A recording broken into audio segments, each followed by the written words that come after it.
ஓம் ஸ்ரீ குருப்பியோ நமக. ஓம் சக்தி பராசக்தி. வணக்கம். நான் உங்கள் ஆஸ்ட்ரோலக்ஷ்மி. நாம இன்னைக்கு மகர ராசிக்காரர்களுக்கு இந்த சனீஸ்வர பெயர்ச்சி எந்த மாதிரி பலன்களை கொடுக்க போகுது அப்படின்றத பத்தி தான் பார்க்க போறோம். மகர ராசிக்காரர்கள்லாம் எப்படின்னு பார்த்தீங்கன்னா, தானே போய் பிரச்சனையில சிக்கிப்பாங்க. சரிங்களா? இவங்க அடுத்தவங்க இவங்களுக்கு பிரச்சனை கொடுக்கணும்னே கிடையாது. இவங்களே போய் சிக்கிருவாங்க. ஒரு பிரச்சனை நடக்குதுன்னா அந்த இடத்த விட்டு ஒதுங்கி போகணும். இவங்க போக மாட்டாங்க. என்ன அப்படின்னு போய் தலையை கொடுப்பாங்க. முடிஞ்சிருச்சு. மொத்த பிரச்சனையும் இவங்க தலையில தான் வரும். அப்ப இதுவரையிலும் 7.5 சனீஸ்வர காலத்துல நீங்க இருந்த காலம். அப்போ உங்களுக்கு இந்த மாதிரி நிறைய பிரச்சனைகள் ஏற்பட்டிருக்கும். நீங்களாவே போய் தலையை கொடுத்துருப்பீங்க. நீங்களாகவே சிக்கல்களை வர வச்சிருப்பீங்க. எல்லாத்தையுமே என்ன பேசணும்னே தெரியாதுங்க. நீங்க பாட்டுக்கு ஏதோ ஒண்ணு பேசியிருப்பீங்க. உங்க பேச்சுனால உங்களுக்கு பிரச்சனைகள் வந்திருக்கும். ஏன்னா அந்த 7.5 சனீஸ்வர காலத்துல கடைசி 2.5 வருஷம் பாத்தீங்கன்னா உங்களுடைய வாக்குதன குடும்பஸ்தானத்துலதான் பாத சனீஸ்வரனாக சனீஸ்வர பகவான் உட்கார்ந்துருக்காரு. அப்ப நீங்க என்ன செய்திருப்பீங்க? என்ன பேசணும்னே தெரியாது. எல்லாத்தையும் பேசிடுவீங்க. அப்புறம் இல்ல நான் தெரியாம சொல்லிட்டேன், நான் தெரியாம பேசிட்டேன், இப்படிதான் நீங்க சொல்லுவீங்க. இந்த நிலைப்பாடுகள் எல்லாத்தையுமே நீங்க மாத்திக்கணும். அதை விட முக்கியமாக இப்போ உங்களுக்கு பாத்தீங்கன்னா சனீஸ்வர பகவான் 7.5 சனீஸ்வர பிடியிலிருந்து உங்களை விடுவிச்சு 3ஆம் இடத்துக்கு போறாரு. 3ல சனீஸ்வரன் முக்கியமான விஷயங்கள் எல்லாத்துலேயுமே வெற்றியை கொடுக்கும். 3ல அவரு உங்களுக்கு 100% நல்ல பலன்களை செய்யறதுக்கு ரெடியா இருக்காரு. ஆனா ஒரு விஷயம், நீங்கள் நேர்மையாகவும் தன்னம்பிக்கையோடையும் இருந்தால் நிச்சயமாக இந்த விஷயங்கள் உங்களை தேடி வரும். அவரே தேடி உங்களுக்கு செய்திருவார். என்ன நல்லது பண்ணணுமோ அது செய்திருவார். உங்க ராசி அதிபதிங்க உங்களுக்கு நல்லது பண்ணாம எங்க போய் பண்ண போறாரு? பண்ணிருவார் உங்களுக்கு. ஆனா அதற்கு நீங்க உங்களை தயார்படுத்திக்கணும். அதற்கு தக்கவராக நீங்கள் மாற வேண்டும். மகரம் அப்படின்றதே என்னது? கர்மஸ்தானம். அப்ப கர்மாவை கழிக்கிறதுக்கு தான் நீங்க பிறந்திருக்கீங்க. இப்ப இந்த ஜென்மத்திலையும் நீங்க கர்மாவை சேர்த்துக்கிட்டே இருந்தீங்கன்னா அவர் எப்படி உங்களுக்கு நல்லது பண்ணுவாரு? அப்ப நம்ம என்ன செய்யணும்? எதுலேயும் தலையிடக்கூடாது. யார் எப்படி போனாலும் பரவாயில்ல. நீங்க உங்களுடைய வீடு, உங்களுடைய மனைவி, மக்கள், உங்களுடைய கணவன், குழந்தைகள், நான் என்னோட வீட்டை பார்த்துக்கிறேன், என் வரையில நான் நல்லவளா இருக்கிறேன்னு சொல்லி போயிட்டீங்கன்னா பிரச்சனை இல்லை. அதை விட்டுட்டு மற்ற விஷயங்கள்ல நீங்க போய் தலையை கொடுத்தீங்க அப்படின்னா உங்களுக்கு தான் பிரச்சனைகள் அதிகமாகும். ஆனால் இந்த முறை 3ல உட்காரக்கூடிய சனீஸ்வர பகவான் உங்களுக்கு எல்லா நற்பலன்களையும் கொடுக்கறதுக்காக காத்துக்கிட்டு இருக்காரு. அதனால் உங்களை நீங்களே செதுக்கி கொண்டால், சுயமாக நீங்க உங்களை பரிசோதனை பண்ணி எல்லா விஷயத்திலையும் நீங்க உங்களை மாத்திக்கிட்டீங்க அப்படின்னா இந்த சனீஸ்வர பெயர்ச்சி காலம் உங்களுக்கு ஒரு பொன்னான காலமாக இருக்கும். இதுதான் நீங்க பண்ணணும். இதுல உட்கார்ற சனீஸ்வரன் வேற என்ன செய்யறாரு? உங்களுடைய 5ஐயும் பார்க்கறாரு, 9ஐயும் பார்க்கறாரு, 12ஐயும் பார்க்கறாரு. இதெல்லாம் நல்ல ஸ்தானங்கள்ங்க. அவரு பார்க்கறாரு இல்லைங்களா? பூர்வீகத்தை பார்க்கறாரு. அப்ப நம்ம என்ன பண்ணக்கூடாது? பூர்வீகத்தை பத்தி குறையாக பேசக்கூடாது. அவர் பார்க்கறாருல, உங்களுக்கு நல்லது செய்யணும்னு ரெடியா இருக்காருல, உங்க பூர்வீகத்தை பத்தி குறையா பேசாதீங்க.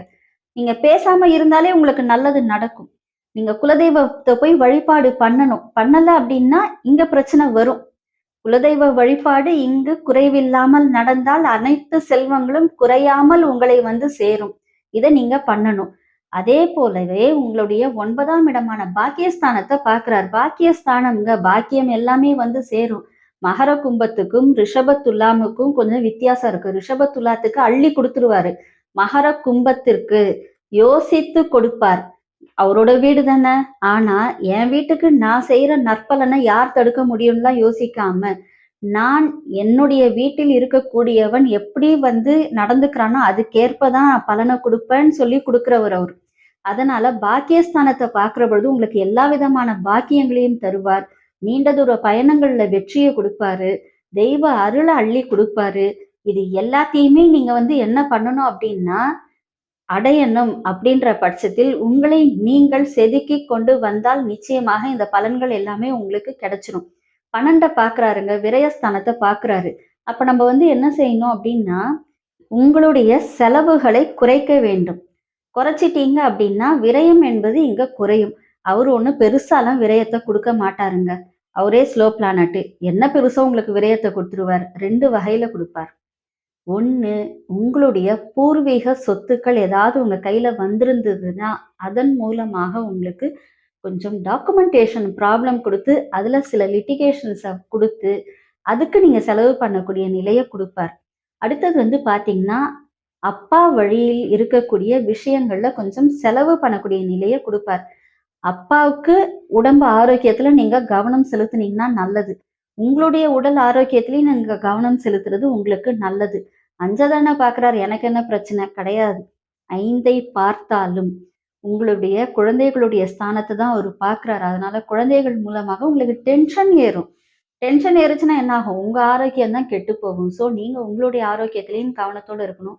பிள்ளைகளுடைய படிப்பு விஷயங்கள்லயும் கவனத்தோட இருக்கணும். அவங்களோட நீங்க மனம் விட்டு பேசுவதால் நெறைய பிரச்சனைகள தவிர்க்க முடியுங்க. முக்கியமாக டீனேஜ்ல இருக்கக்கூடியவங்களுக்கு நம்ம வந்து 16லேருந்து சொல்றோம். 16லேருந்து 26 வரைக்கும் உள்ள குழந்தைகளின் பெற்றோர்களாக இருந்தால், உங்களுடைய குழந்தைகளுடைய பேச்ச கொஞ்சம் காது குடுத்து கேட்டு, அவங்க என்ன சொல்றாங்கன்றத கேளுங்க. அவங்க என்ன பண்றாங்கன்றத பாருங்க. நைட்டு மொபைல வச்சுட்டு தனியா படுக்குறாங்களா? அதுல கவனத்தோட இருங்க. இதெல்லாம் பண்ணிட்டீங்க அப்டின்னாலே, குழந்தைங்களால உங்களுக்கு டென்ஷன் இல்லாம போயிடும். அதன் மூலமாக அவங்களாலேயே உங்களுக்கு நல்ல பேர் கிடைக்கும். அதெல்லாம் நீங்க வந்து அட்டைன் பண்ணிடலாம்.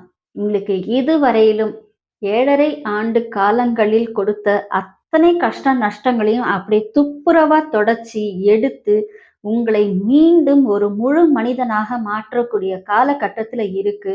அதை அனுபவிப்பதற்கு உங்களை நீங்கள் மாற்றிக்கொண்டால், நிச்சயமாக இந்த 3ல் சென்று உட்காரும் சனீஸ்வர பகவான் உங்களுக்கு வாழ்க்கையின் எல்லா விதமான சுகங்களையும் அள்ளித் தருவதற்கு தயாராக இருக்கிறார்.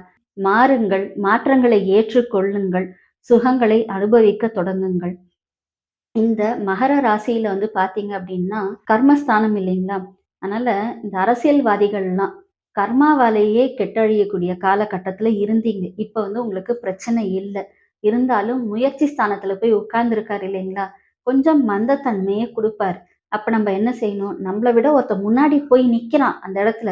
அவன் 10 மணிக்கு சொல்லியிருக்கிறாங்க. 10 மணிக்கு அவன் போய் நிக்கிறான். நீங்க 10:30க்கே போனீங்கன்னா, அது உங்களுக்கு தான் வந்து பிரச்சனைய குடுக்கும். அப்ப நேரம் தவறாமையை கடைபிடித்தால், நீங்க எதிர்பார்க்கிற பதவி உங்கள தேடி வரும். நீங்க போய் கேட்கணும்னு இல்ல, அது உங்கள தேடி வரும். அதனால அதுல நீங்க கவனத்தோட இருங்க.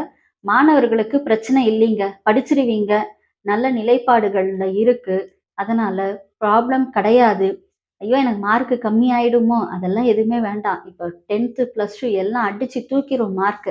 நல்ல நிலையில இருக்கு. நல்லபடியா படிங்க. கொஞ்சம் முயற்சியோட படிங்க. காலையில எந்திரிச்சு படிங்க. எல்லா விஷயங்களும் உங்களுக்கு வந்துரும். நல்ல மார்க் வரும். நல்ல ஸ்கோர்ல இருப்பீங்க. நல்ல ரேங்கிங்ல வந்துருவீங்க. ப்ராப்ளம் கிடையாது. போட்டித் தேர்வுகள்ல இருக்கிறவங்க கூட சரிங்க. கொஞ்சம் முயற்சி எடுத்து படிச்சீங்க அப்படின்னா, வெற்றி நிச்சயமாக இருக்கிறது. இந்த மகர ராசியில பார்த்தீங்கன்னா, உத்திராடம், திருவோணம், அவிட்டம் இந்த நட்சத்திரக்காரர்கள் இருக்கீங்க. இதுல உத்திராட நட்சத்திரக்காரர்கள் என்ன செய்யணும் அப்படின்னு பார்த்தீங்கன்னா, ஆதித்ய ஹிருதயம் கேட்டே ஆகணும். அப்படி இல்லையா, காரிய சித்தி மாலை படிக்கணும். விநாயகருடைய காரிய சித்தி மாலை படிக்கிறது ரொம்ப நல்லது. சுயம்புவாக உருவான சிவன் கோயிலுக்கு போயிட்டு அவரை தரிசனம் பண்றதும், அங்க இருக்கிற சனீஸ்வரனுக்கு நல்லெண்ணெயில தீபம் போடுறதும் உங்களுடைய வாழ்க்கையில மிகப்பெரிய மாற்றங்களை ஏற்படுத்தும். திருவோண நட்சத்திரக்காரர்கள் நீங்க வாமனரை வழிபாடு பண்ணுங்க. கண்டிப்பா பண்ணுங்க. எந்த அளவுக்கு வாமனரை போய் சரண்டர் ஆகுறீங்களோ, சனி பெயர்ச்சின்னு இல்ல, குரு பெயர்ச்சின்னு இல்ல, ராகு கேது பெயர்ச்சின்னு இல்ல. இதுக்கப்புறம் எந்த பெயர்ச்சி வந்தாலும் உங்களுக்கு நன்மைகளே நடக்கும். அதனால வாமனர புடிச்சுக்கோங்க. அவர வழிபாடு பண்ணுங்க. வாழ்க்கை ரொம்ப நல்லா இருக்கும். இதுல அவிட்ட நட்சத்திரக்காரர்கள் என்ன செய்றீங்க அப்படின்னா, பொதுவாக கோவிலுக்கு எல்லா நாளும் போயிட்டு வாங்க. எந்த நாள்னு கிடையாது. எல்லா நாள்லயும் போயிட்டு வாங்க. சனிக்கிழமைகள்ல போகும்பொழுது மட்டும் சனீஸ்வரனுக்கு 2 எள்ளு தீபமும், வியாழக்கிழமையில போகும்பொழுது குருவுக்கு 2 நெய் தீபமும் போட்டுட்டு வாங்க. நிச்சயமாக இந்த சனிப்பெயர்ச்சி உங்களுக்கு மிகப்பெரிய பொன்னான பெயர்ச்சி காலமாக இருக்கும். ஜோதிடம் மற்றும் ஆன்மீகம் சார்ந்த தகவல்களுக்கு இந்த ஆஸ்ட்ரோலக்ஷ்மி சேனலை சப்ஸ்கிரைப் பண்ணுங்க, லைக் பண்ணுங்க, ஷேர் பண்ணுங்க. தனிப்பட்ட முறையில் உங்களுடைய ஜாதகத்தின் பலன்களை தெரிந்து கொள்வதற்கும், பிரசனம் மூலமாக பிரச்சனைகளின் தீர்வுகளை தெரிந்து கொள்வதற்கும் எங்களை தொடர்பு கொள்ளலாம். எல்லாம் வல்ல இறையருளின் துணையாலும், அகிலாண்ட கொடி பிரம்மாண்ட நாயகியின் அருளாலும் உங்கள் இல்லங்களிலும் உள்ளங்களிலும் என்றென்றும் மகிழ்ச்சி நிலைத்திருக்கட்டும். நன்றி.